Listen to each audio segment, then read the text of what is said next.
in the particular world right now, and also carries with it luggage, sometimes very precious and heavily freighted luggage for our current moment. So I want us simultaneously to be able to step out of this particular moment and read material that carries with it what all the blog posts we're reading don't, which is the mythic and the eternal, and also keep a foot firmly planted in what we're experiencing right now, processing a world of violence and how to proceed in a world of violence. Does anybody have any,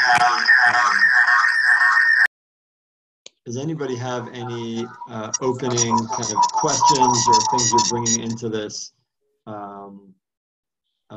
before we start? Things that you especially want to make sure are present in our learning. You can just unmute yourself and speak if you've got a question or an observation or an intention or a kavanah that you want to be present in our learning.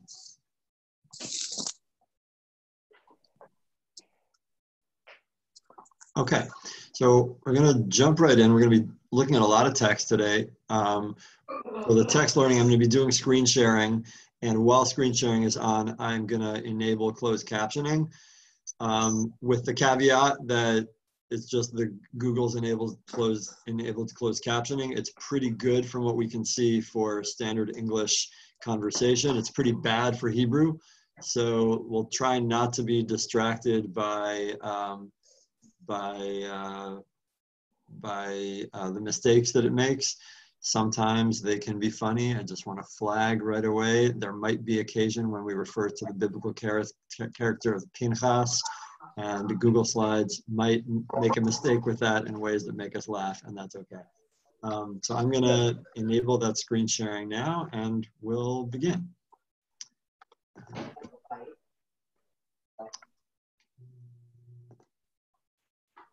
All right, so political violence in Jewish law and lore, AKA there's a riot going on. If you saw that in the title, I'll just, refer to my sources. That refers to a classic album by Sly and the Family Stone, which is often thought of as the first funk album, and a change in direction for them, trying to process the violence of the world in 1967, 68, 69.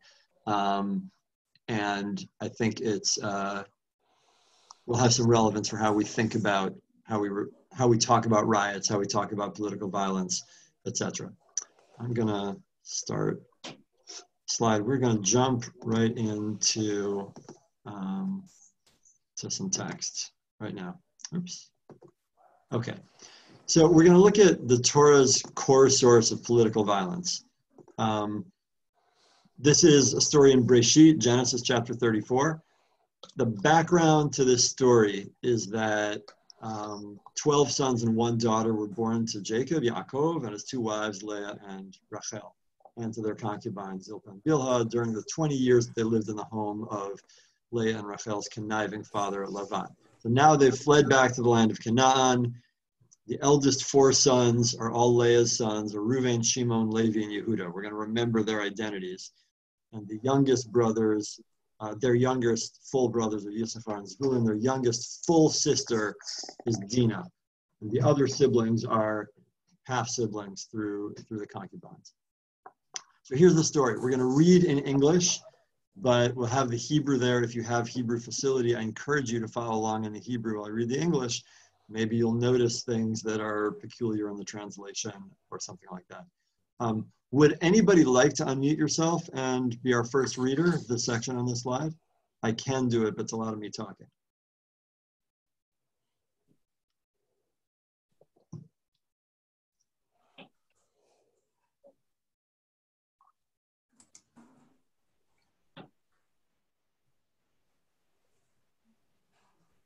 Now Dina, the daughter of Leah, whom she had borne to Yaakov, went out to see the girls of the land. Shechem, son of Hamor the Hivite, chief of the land, saw her and took her and laid her, abused her. Being strongly drawn to Dina, daughter of Yaakov, and in love with the maiden, he spoke to the maiden tenderly, So Shechem said to his father Hamor, "Get me this girl as a wife." Yaakov heard that he had defiled his daughter Dina. But since his sons were in the field with his cattle, Yaakov kept silent until they came. Then Shechem's father Hamor came out to Yaakov to speak to him. Meanwhile, Yaakov's sons came in from the field when they heard, and the men were distressed and very angry because he had committed an outrage in Israel by laying Yaakov's daughter, a thing not to be done. And Hamor spoke with them, saying, "My son Shechem longs for your daughter. Please give her to him in marriage. Intermarry with us, give your daughters to us, and take our daughters for yourselves. You will dwell among us, and the land will be open before you.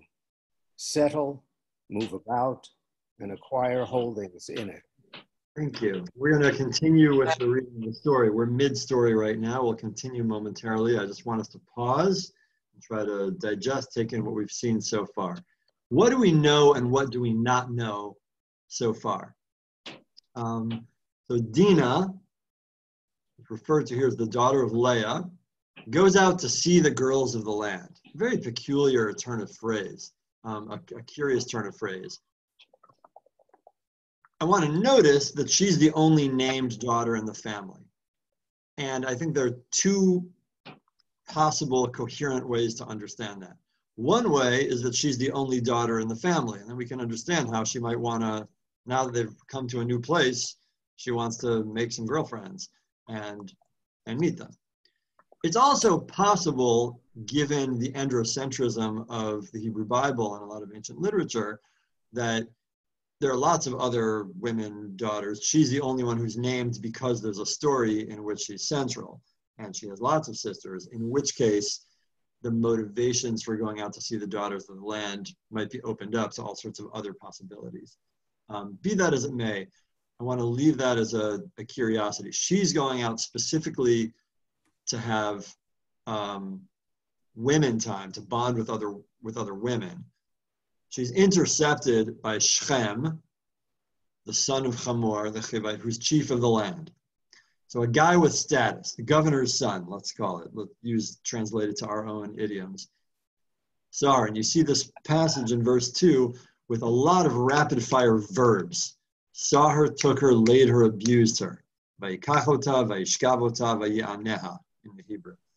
Now the word translated as abused there, vayi'aneha, in many translations is translated as raped, and that might very well be what it means. Some scholars have started to question whether that's anachronistic, whether the Hebrew Bible had senses of consent and rape akin to our legal and moral universe right now, and have questioned that maybe it's anachronistic to translate it that way.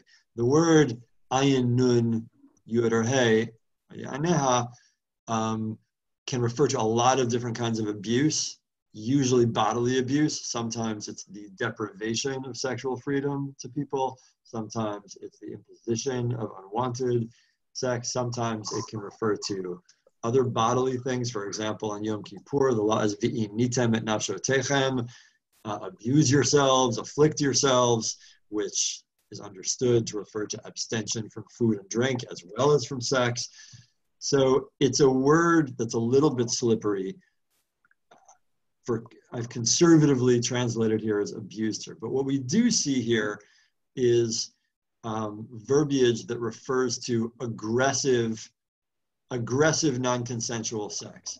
The main clue for that, in addition to the aneh, is vayishkav ota. Vayishkav, shachav means to lay or like to bed. And sometimes in the Torah, when sex is consensual, it says vayishkav ima, he lied with her. And here it's vayishkav ota, where she is the direct object. He laid her. So that's the sense that people get of this being a sexual assault, a rape, something like that. Then, after raping her or abusing her, this governor's son now is into her. And now, and as soon as he's into her, he treats her as a possession, speaks to his powerful father, get me her. We have this very possessive language. If you see similarities to like the Samson story in the book of Judges, I think you're onto something. There's an aggressive, abusive impulse that treats people as possessions. And Yaakov hears the word, hears that this happened. He translates this as a defilement to his daughter. And we have all sorts of confusing, complicated, morally complicated valences there already. First of all, how does he hear? Does this mean that word has gotten out? Is this being seen as a scandal? Is Hamor going around town bragging? Was this done in public so a lot of people saw it and somebody ran out to him? The Torah doesn't make it clear. Yaakov hears and he interprets this news as it being a defilement of daughter Dina. That brings up all sorts of very problematic sexist framings of victims of sex crimes being tainted by their crime. We're going to flag that and notice it. Meanwhile, let's look at where everybody else is located. His sons are in the field with the cattle. So Yaakov passively waits until they come. Meanwhile, the governor comes out to Yaakov to speak with him. Then the sons come in. We have this big conference, and they're very angry about this outrage. Hamor makes the offer, and the offer isn't just for this particular couple, but for a general kind of corporate connection. Intermarry with us, give us your daughters, I'll take your daughters for yourselves, androcentric framing, and you'll have security here, you'll be among us. Now, of course, we have to read this doing a power analysis the whole time. Who has power and what, at what time? Who has power in this discussion? This is the governor speaking, making the offer. Where is Dina the whole time? That should be one of our main questions. Where is Dina throughout this negotiation? We don't see her. So I'm going to advance this slide, and I would love if a new reader would come and volunteer to read the next section of the story.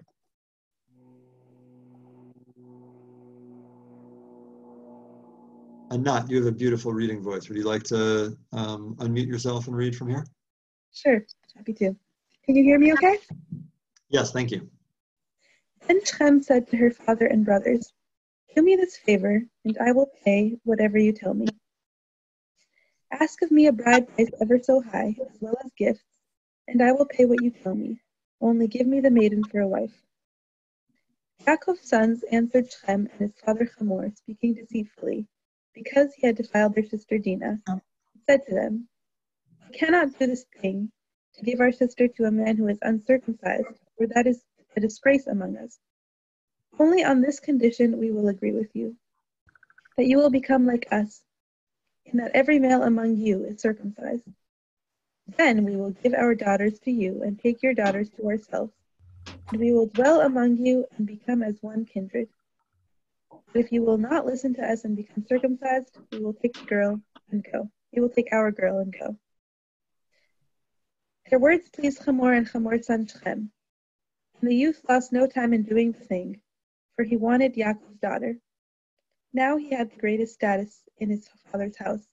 So Hamor and his son Shem went to the public place of their town and spoke to their fellow townsmen, saying, "These people are our friends. Let them settle in the land and move about in it, for the land is large enough for them. We will take their daughters to ourselves as wives and give our daughters to them. But only on this condition will the men agree with us to dwell among us and be as one kindred. That all our males become circumcised as they are circumcised. Their cattle and substance and all their beasts will be ours. We only agree to their terms, but they will settle among us." Great. So I'm going to pause there. Thank you, Anat. And we'll come back to the story and read its bloody conclusion momentarily. Let's try to process politically what's happening here in this negotiation. So we see Shem really wants this deal to get cut, the governor's son. What's happening in verse 13 when the editor really wants to make us know something ahead of time? He's concerned that we might not get it. Yaakov's sons answered Shem and their father Hamor, speaking deceitfully. because he had defiled their sister Dina, and saying, we can't do this thing to give a sister to a man who's uncircumcised. That's a disgrace among us. What is the deceit? I'm going to stop share for a minute. We can maybe have a couple moments of conversation. How do you understand what the deceit is that's going on? Feel free to unmute yourselves and pop in, or you can raise your hand and I'll call on you if you prefer that. What's the deceit that the narrator is telling us about? It's certainly not a deceit that circumcision has been commanded to the Hebrews. That's a fact. Avram was commanded and commanded that all his male descendants do it. What's the deceit? How do you understand it? Laying a trap. So say more about that, Nina. So what's the trap exactly? Weaken them and then attack them while they're laying around clutching their genitalia. Right. It's like okay, so that's a critical question. Here's the critical question about the deceit.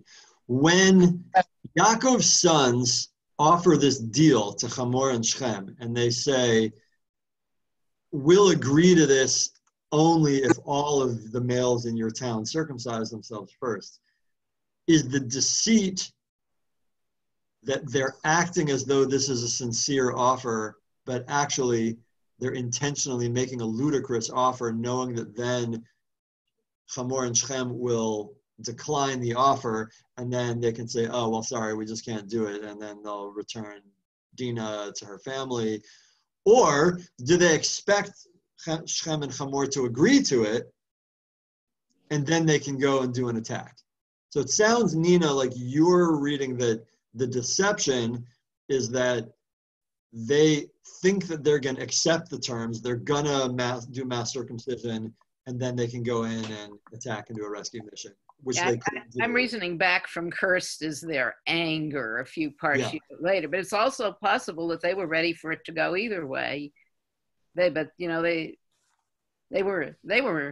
madder in hell. Yeah, well, so we'll see what happens. Yeah, with those guys. Yeah, and how do you carry on a negotiation in that context? Thank you, Nina. Yes, Amalia.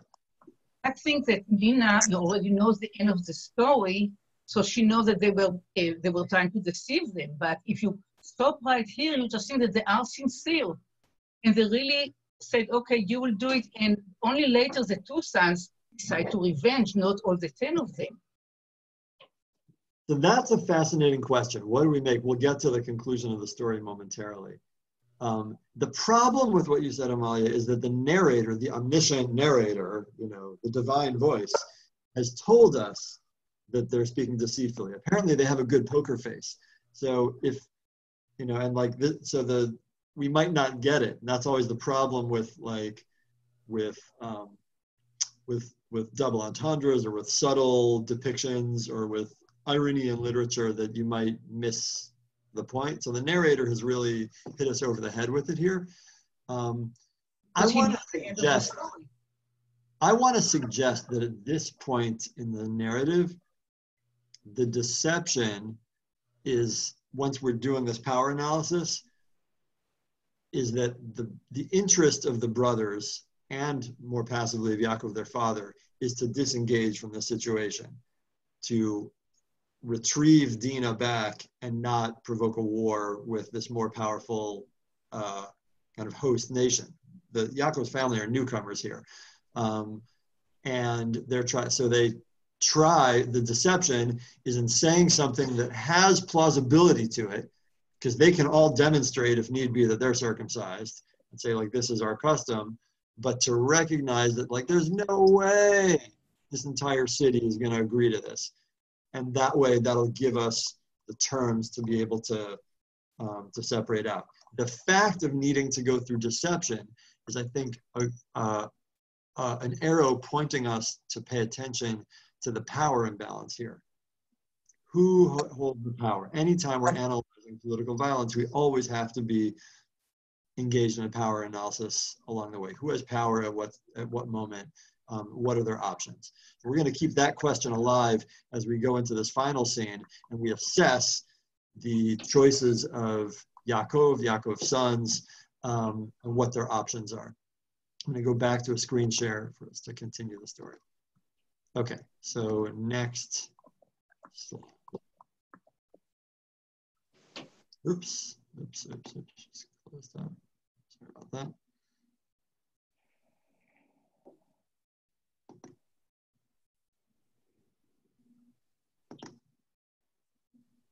Okay, sorry about that delay. My computer got very, very excited with all this drama in the story. Okay.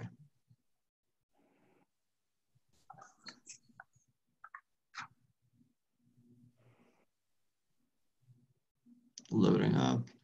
And as it loads, as we move into the apotheosis of the story, we're going to be very concerned with what options exist for each player, for each character at each moment.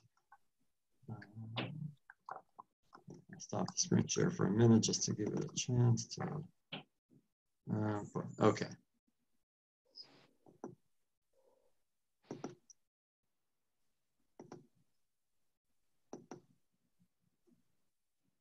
Okay, here we go.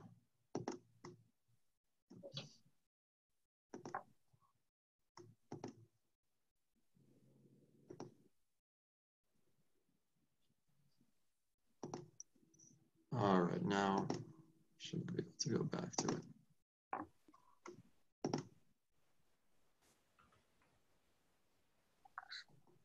Okay, now to the conclusion of the story.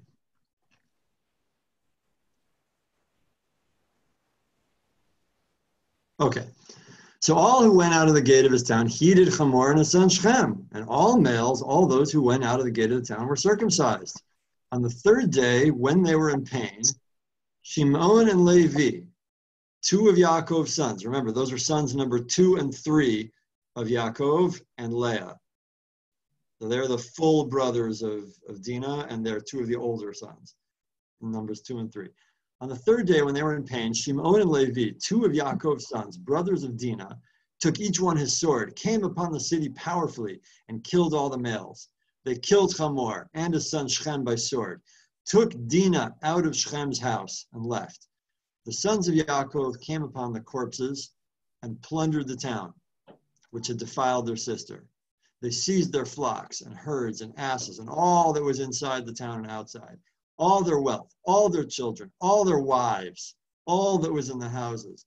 They took as captives and booty. And Yaakov said to Shimon and Levi, "You have ruined me, making me odious among the inhabitants of the land, the Canaanites and the Perizzites. I am but few in number, so that if they unite against me and attack me, I and my house shall be destroyed." But they answered, shall our sister be treated as a whore? Okay. Sorry, having a little difficulty. So, what do we make of this? Let's open this up to questions. How do you assess Shimon and Levi's actions, the sons of Yaakov's actions? Do they make you proud? Do they make you angry? Something in the middle? Who has a reaction?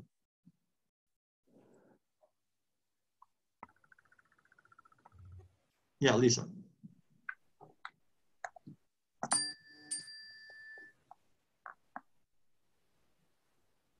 Can't hear you, Lisa. Were you trying to speak? I wasn't speaking.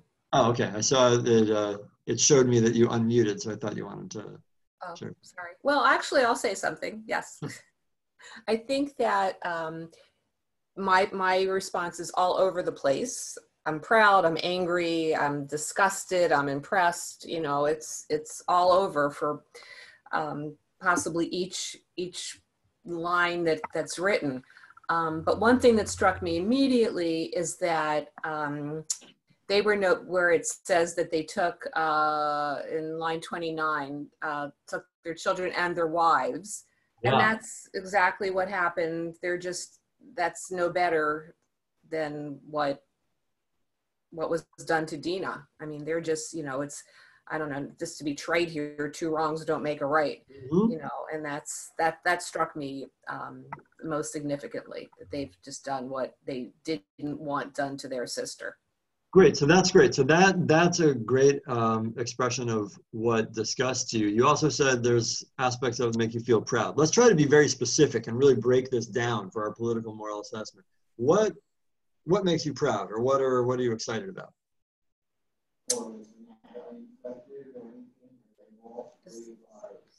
I thought someone was responding. In my case, I guess it's it's the it's Jews standing up for ourselves. Mm-hmm. It's a response to other people in power and us not, being stepped on, and also, somewhat feministically, feminististically saying, should our sister, they're revenging what was done to their sister. Which Great. doesn't So ever happen. Shimon and Levi fight back against their father too. That they say that to defend her. Right. So it sounds to me like you're excited by Shimon and Levi and appalled by the rest of the brothers. I just want to read this carefully.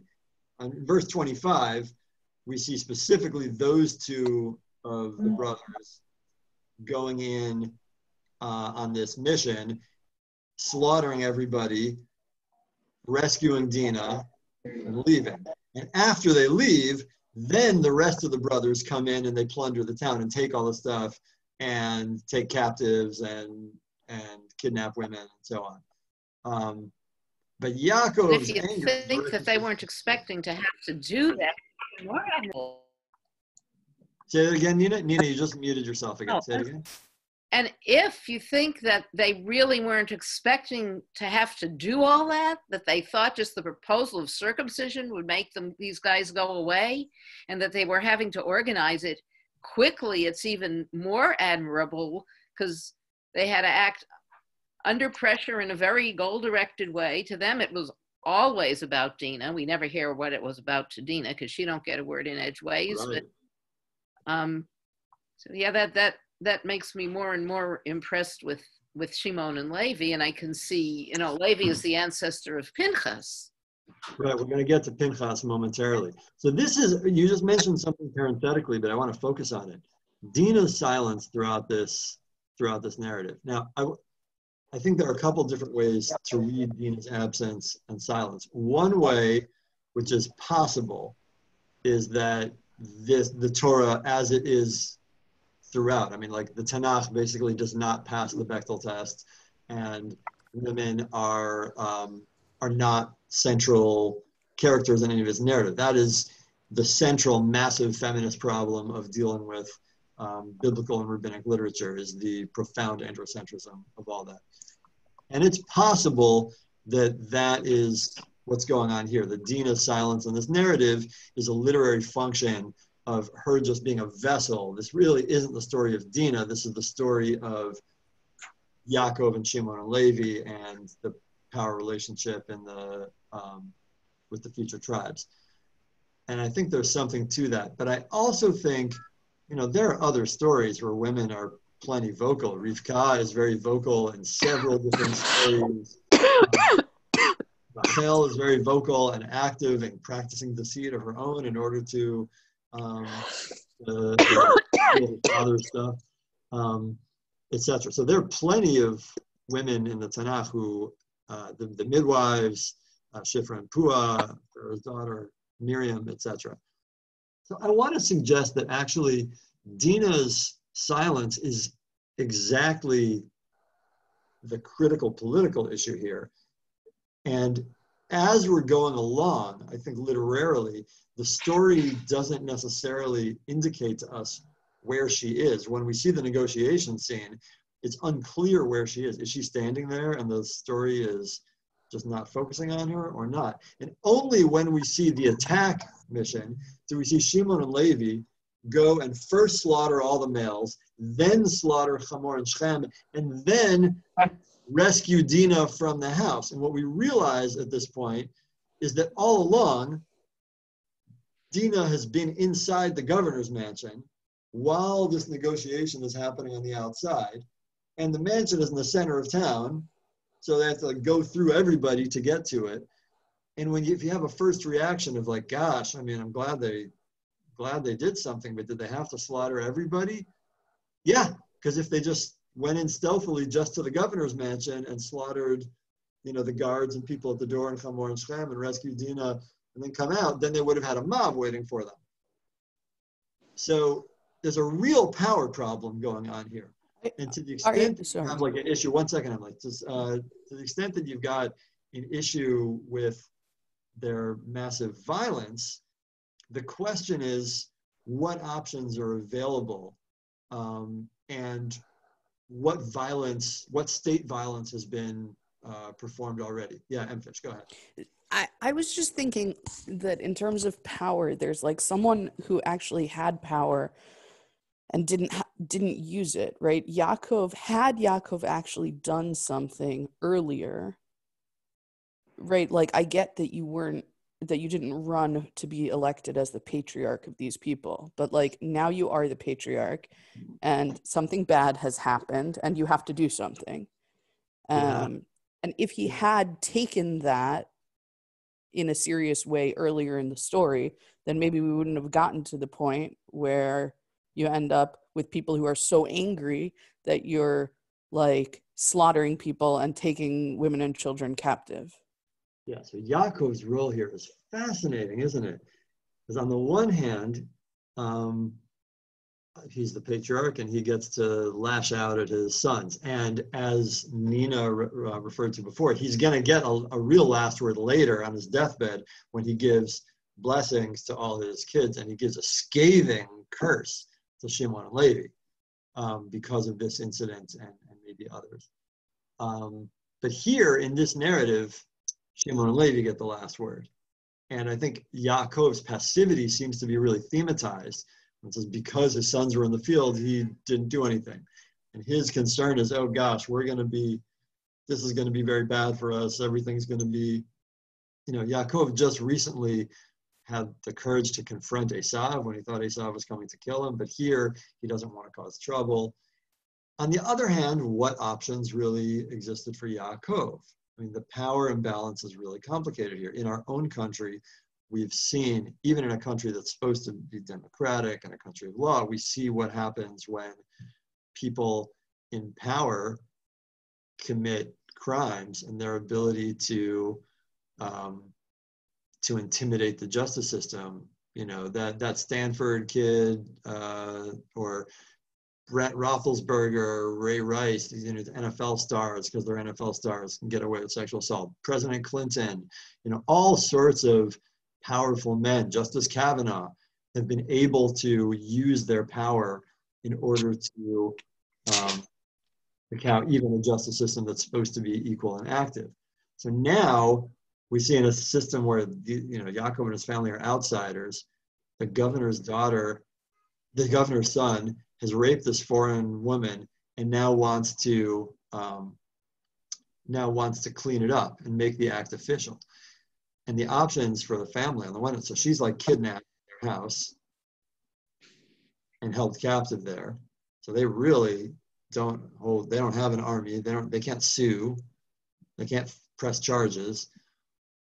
And Yaakov is maybe acknowledging loss, and Shimon and Levi are saying like, no, we're going to go down fighting.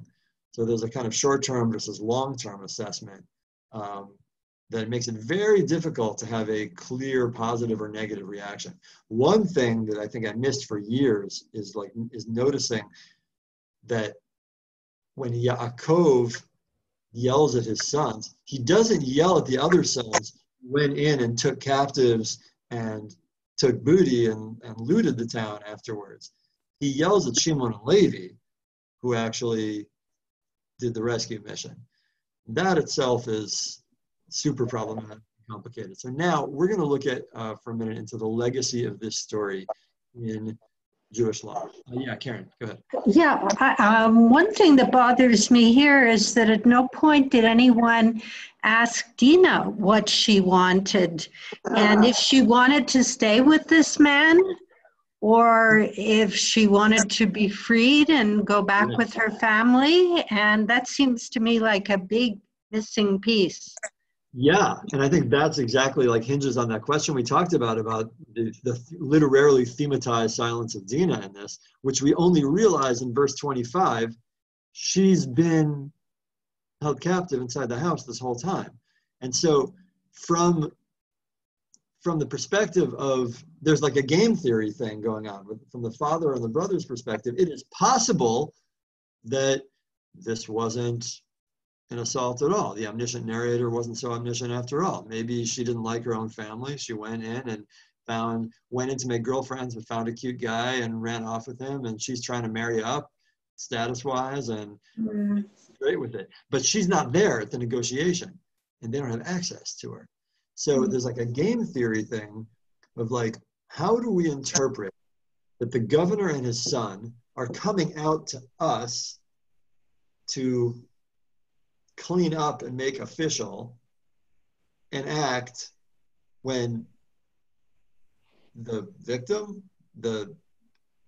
our daughter, sister, is being held captive in the house, and we can't ask her. So what assumptions are available for them to make? If this was a forbidden love, then presumably we would expect Dina to be brought out to the negotiation scene to come with them and be able to say, no, I want to join the Chivites, and I like, because I really like Shechem. But the fact that she's being held hostage, the fact that she's back in the house, I think has to lead them to conclude that she's being held as a hostage, even though we don't know because they don't have access to her. They can't call, they can't write, they can't ask. So that's exactly, I think, the power problem here into making assessment. So we are Borg, you will be assimilated thing going on here. Let's all be one people, and we've proved we're going to be one people by taking your sister to marry our friend. That's the other thing. Like, they are able to, Hamor and Shem, because they're in the power position, are able to sanitize their violence with politeness. They're able to say, look, we're all one, we'll all be together. But of course, that means you assimilate into us and lose your cultural identity and your uniqueness. We get access to your money, because Yaakov and his sons had money, but they didn't have status or political representation or power or military. So it's a way of saying, there's a right way and there's a wrong way to do this. And we can't really have a scandal for the governor's son. So the best option for them is to sanitize it, do a marriage and a whole political union, and then Shechem becomes a hero. His rape becomes a heroic act of diplomacy that enables the enlarging of the Chivite coalition, confederation. If you're not going to agree to do it the right way, well, you don't really have any power to do anything otherwise. Your lives are going to be miserable. And Dina will still be here. And if there's some public eyebrow raising about the nature of this, the governor's son's relationship, the way things usually work, she'll be able to be turned into a disgraced concubine, and she'll be slut-shamed for it and not him, in terms of the way things usually play out. So the cards are not great. The options are not great. Now with that, I want to pause more comments and turn back to the source sheet to consider how this story, the legacy and the legs of the story in future rabbinic thought. Screen share again. So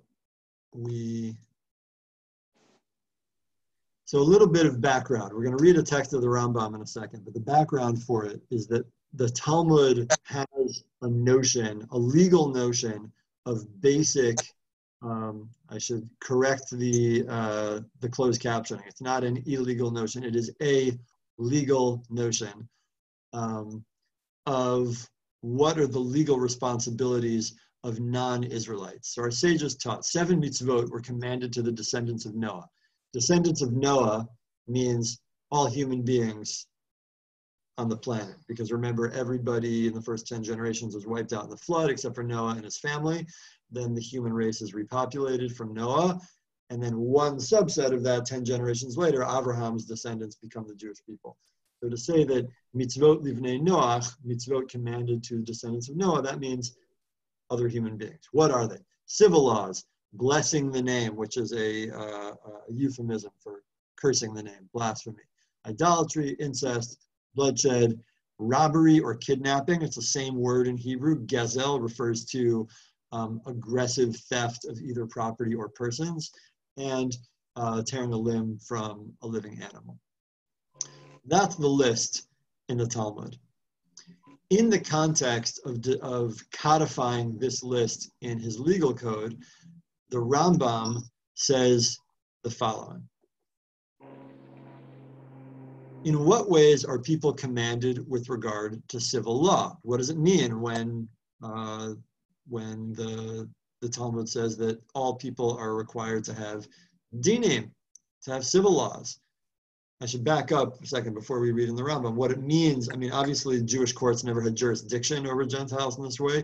I think what it means to say these 7 mitzvot for everybody is that we have no reason to disbelieve anybody else's claim for revelation or particular laws or truths, unless they come and say that our God has spoken to us on a mountain and said that you're supposed to, tear limbs off living animals. We're like, no, that can't be.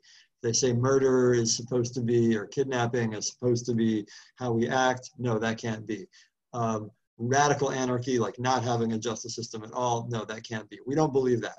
We think these are basic principles of civilization. Beyond that, people have their own revelations.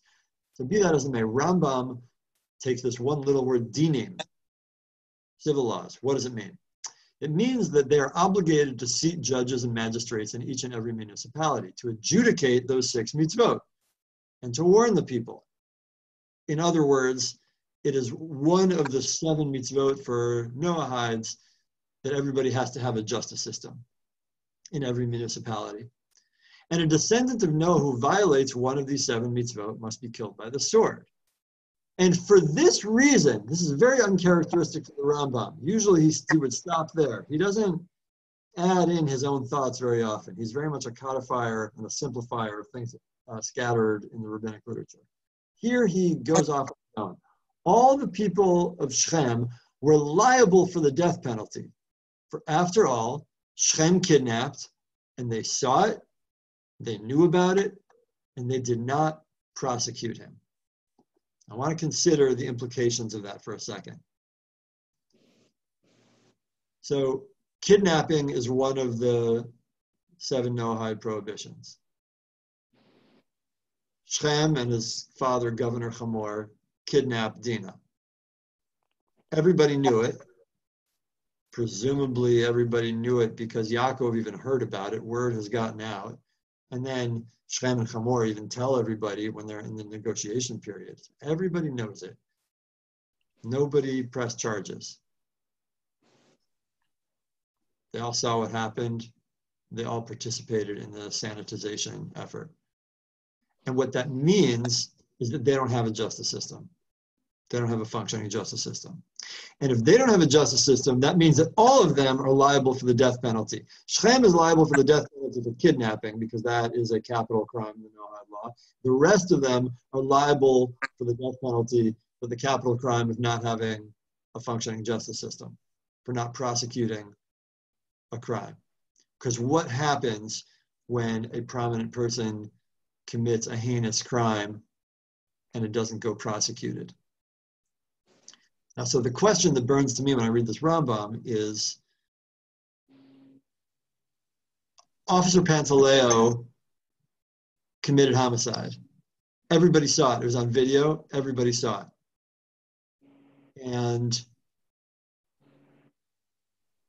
it was on broadcast on television on everybody's phones. The coroner's office ruled it a homicide. It was expressly against police regulations. And he wasn't prosecuted. For 4 years, he wasn't even kicked out of his job. He kept working as a police officer. Is everybody in New York liable for the death penalty? Does New York have a justice system? And the same thing as just the Eric Garner example, the same thing can be played out in lots and lots of different cases. Ben Roethlisberger, everybody knows he committed sexual assault. Still playing for the Pittsburgh Steelers, for years. Like, all these, when prominent people commit crimes. Does America have a justice system? And how do we view our political reality in the absence of a justice system? And if we're bothered by the violence of Shimon and Levi, what is actually the scope of what we're actually being bothered by? When is the riot actually going on before Shimon and Levi got started? But I think what the Rambam is saying, halakhically, is that the riot started the moment Hamor kidnapped Dina, the governor's son kidnapped Dina. That's a capital crime, that's violence. Then it extended when the entire city had an opportunity to interrupt the violence and prosecute. And they didn't do it. Hey, Arya. That's violence. Yeah, go ahead, Rabbi Rosen. How do you know they didn't do it? How do you know there wasn't a protest in the street every day after Dina was raped? Because if Dina's voice isn't there, then certainly the poor citizens of Shechem, their voices aren't going to be there either. It's such an interesting question. So I would say like there are two possible responses to this, three possible responses. One, maybe they did and the Rambam got it wrong. Two, literally, ikar chaser min hasefer. The main thing is lacking from the text. If the text is interested in problematizing Shimon and Levi, which it does in future stories, then I would expect to show that, to demonstrate that their act was excessive by slaughtering everybody when these people were not on board. The third thing, which I think is the strongest response, is that everybody went on board with this collective circumcision. They were all in favor, they all participated in this, the effort to make this official. I would have expected a lot of people to be like, whoa, whoa, whoa, whoa, whoa, whoa, whoa, whoa, whoa. We're not going to go do bodily mutilation and injure ourselves and go into profound pain in order to help you cover up the crime that we've been protesting that you did. Yeah, Norman. Well, I think there's another issue here, and that is, so what's the source of authority that would have given the family, if you will, of Jacob's family, the power to enforce this law, this particular Noahide law? I think that's exactly the question. There was none. I think the fact that there was none is actually obvious, and that is, I think, the moral and political issue going on here. When people who are being victimized or are adjacent to the victimization or are vulnerable to victimization have no power to effect law and order through a functioning justice system, that's a way of saying violence is already the law of the land. There's a riot going on, and the only response available is to meet violence with violence. That doesn't make it good. The Rambam never says Shimon and Levi were justified to take the law into their own hands. He just says that everybody in the town was chayav mita, was liable for the death penalty. If any individual comes and starts assassinating white people in America, they might still be guilty and a murderer. But it's possible that all of us are liable for the death penalty, because if it turns out that we don't have a justice system. And that's a critical question. Do we have a justice system in this country? I want to actually offer there's a contradictory view here. The Rambam doesn't have the final word on this in halacha. The Ran, I have his biographical information there. Did I screen share? 1 second, sorry, I didn't screen share. The Ran rejects the Rambam's interpretation of what it means to have dinim. And he says, no, that's excessive. Citizens who are sitting and keeping to themselves, they didn't establish judges in each and every jurisdiction. They're not liable for the death penalty to be physically executed. It is a positive commandment for them to intervene and be involved.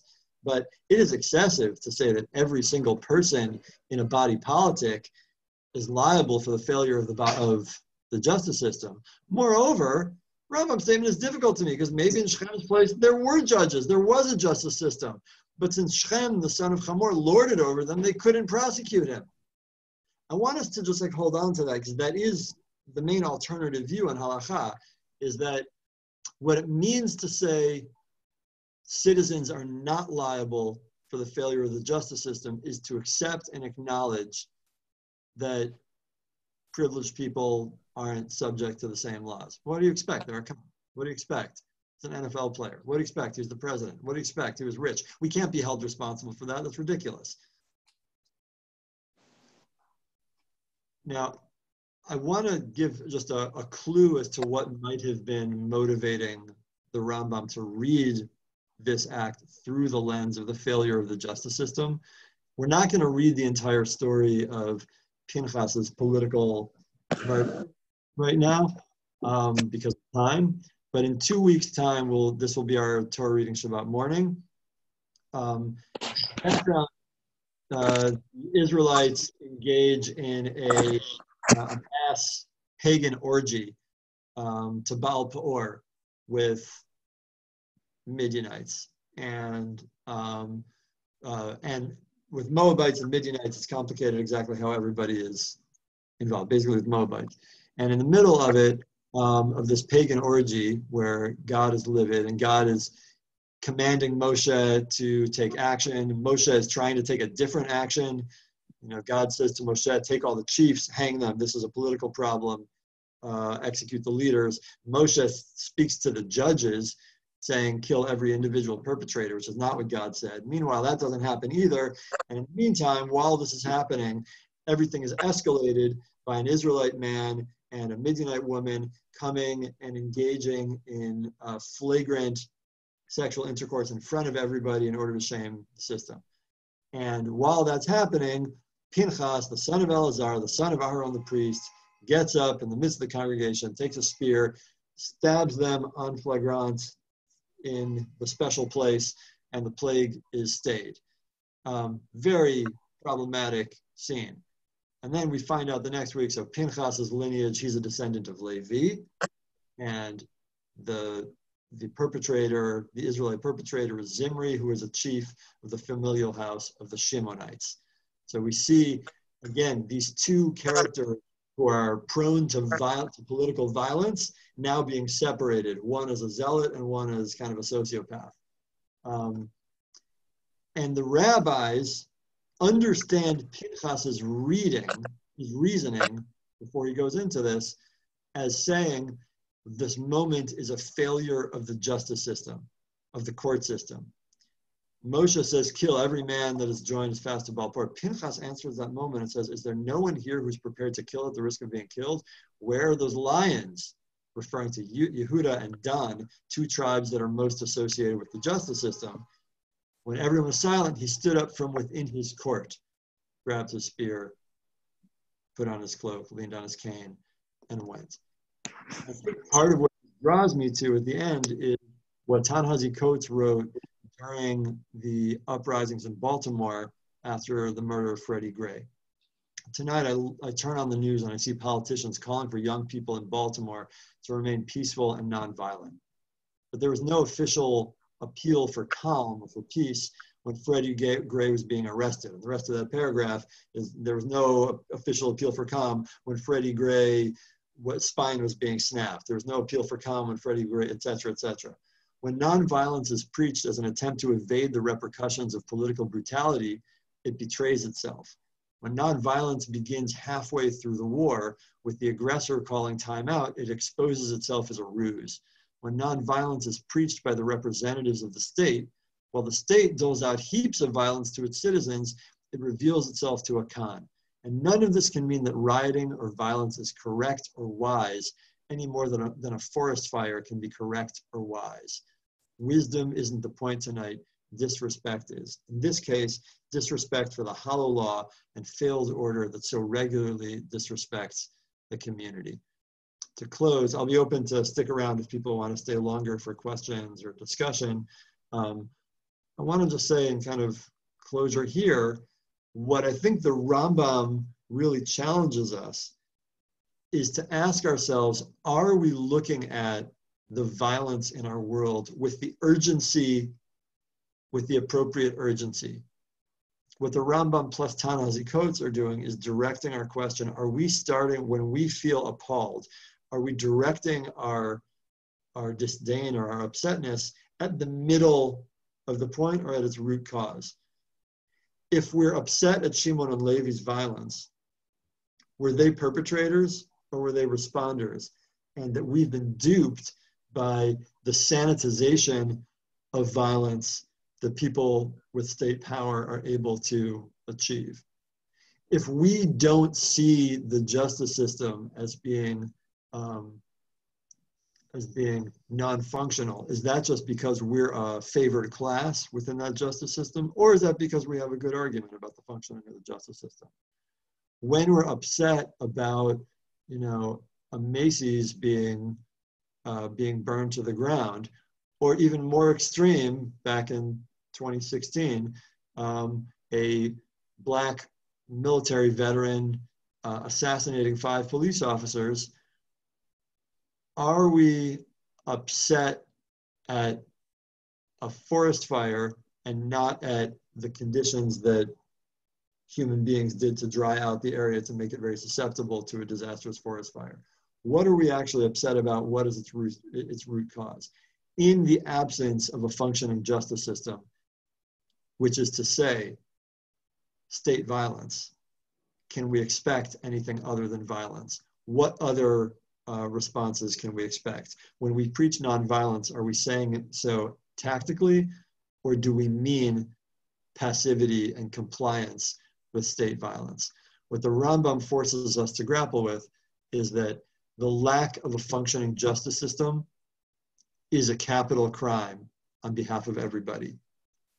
Maybe all the more so in a body politic built on democracy. I'll close there and just encourage you to click on the link that Rachel can put back in the chat now for further learning options that Avodah will